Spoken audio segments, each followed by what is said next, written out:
ಪ್ರತಾಪ್ ಅಂತ ಹಾಸನದಿಂದ ಕರೆ ಮಾಡ್ತಿದ್ದಾರೆ. ಪ್ರತಾಪ್ ನಮಸ್ತೆ, ತಮ್ಮ ಪ್ರಶ್ನೆ ಕೇಳಿ. ಸರ್, ನಾವು ಮದುವೆಯಾಗಿ 2 ವರ್ಷ ಆಗಿದೆ. ನಾವು ನಮ್ಮ ಮಿಸಸ್ ಜೊತೆ ಸೇರಿದಾಗ, ಸೆಕ್ಸುಯಲ್ ಆಗಿ ಸೇರಿದಾಗ,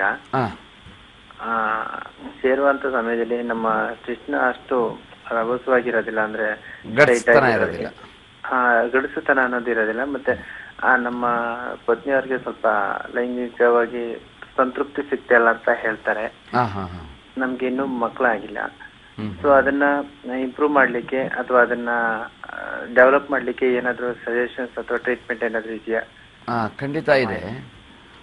ಮೊದಲನೇದಾಗಿ ನಿಮ್ಗೆ 2 ವರ್ಷ ಆದ್ರೂ ಇನ್ನು 2 ವರ್ಷ ಆಗಿದೆ, ಯಾತಕ್ಕೆ ಮಕ್ಕಳಾಗಿಲ್ಲ ಅನ್ನೋದಕ್ಕೆ ಒಂದು 4 ಪರೀಕ್ಷೆಗಳನ್ನ ಮಾಡಿಸ್ಬೇಕಾಗತ್ತೆ. ಈಗ ನಿಮ್ಮ ವೈಫ್ಗೆ ಏನಾದ್ರು ಟೆಸ್ಟ್ಗಳು ಆಗಿದೆಯಾ ಇದುವರೆಗೂ? ಈಗ ಮಕ್ಕಳಾಗದೆ ಇರೋದಕ್ಕೆ ಏನಾದ್ರು ಪರೀಕ್ಷೆಗಳನ್ನ ಮಾಡಿಸಿದ್ದೀರಾ?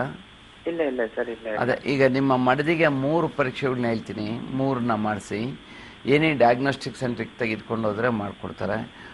ಮೊದಲನೇದು ಅಂತಂದರೆ ಒಂದು ಪೆಲ್ವಿಕ್ ಸ್ಕ್ಯಾನಿಂಗ್, ಕೀಳುಗುಳಿ ಸ್ಕ್ಯಾನಿಂಗ್. ಅಂದರೆ ನಿಮ್ಮ ಮಡದಿಗೆ ಕೆಳ ಹೊಟ್ಟೆ ಚೆನ್ನಾಗಿದೆಯಾ, ಒಳಗಡೆ ಗರ್ಭಕೋಶ ಚೆನ್ನಾಗಿದೆಯಾ, ಅಂಡಾಶಯಗಳು ಚೆನ್ನಾಗಿದೆಯಾ ಅನ್ನೋದನ್ನು ತಿಳ್ಕೊಳ್ಳೋದಕ್ಕೋಸ್ಕರ ಒಂದು ಪೆಲ್ವಿಕ್ ಸ್ಕ್ಯಾನ್ ಮಾಡಬೇಕಾಗ್ತದೆ. 2ನೇದು ಟ್ಯೂಬ್ ಟೆಸ್ಟ್. ನಿಮ್ಮ ಮಡದಿಗೆ ಈ ಫೆಲೋಪಿಯನ್ ಟ್ಯೂಬ್ಸ್, ಅಂಡನಳಿಕೆಗಳು ಅವೇನಾದರೂ ಕಟ್ಟಿ ಹೋಗಿದೆಯಾ, ಮುಚ್ಚಿ ಹೋಗಿದೆಯಾ ಅನ್ನೋದನ್ನು ಪರೀಕ್ಷೆ ಮಾಡೋದಕ್ಕೋಸ್ಕರ ಈ ಅಂಡನಳಿಕಾ ಪರೀಕ್ಷೆ ಮಾಡಬೇಕಾಗತ್ತೆ.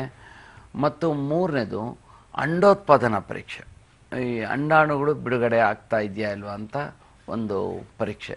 ಈ 3 ಪರೀಕ್ಷೆಗಳನ್ನು ಮಾಡಿಸಿ ಅದರ ಜಿರಾಕ್ಸ್ ಪ್ರತಿನ ನಮ್ಮ ಪಬ್ಲಿಕ್ ಟಿವಿ ಕಾರ್ಯಾಲಯಕ್ಕೆ ಕಳಿಸ್ಕೊಡಿ.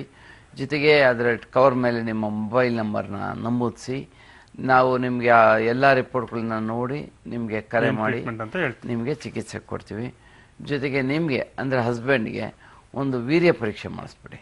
ವೀರ್ಯಾಣುಗಳು ಸರಿಯಾದ ಪ್ರಮಾಣದಲ್ಲಿ ಇದೆಯಾ ಇಲ್ವಾ ಅನ್ನೋದಕ್ಕೆ ಅದನ್ನು ಇದಿಷ್ಟು ಮಾಡಿಸಿದ್ರೆ ಮತ್ತೆ ನಿಮ್ಗೆ ಯಾತಕ್ಕೆ ಈ ಪ್ರೆಗ್ನೆನ್ಸಿ ಆಗ್ತಾ ಇಲ್ಲ ಅನ್ನೋದನ್ನು ತಿಳಿಸ್ಬೋದು. ಓಕೆ ಪ್ರತಾಪ್ ಅವರೇ, ಕರೆ ಮಾಡಿದ್ದಕ್ಕೆ ಧನ್ಯವಾದ.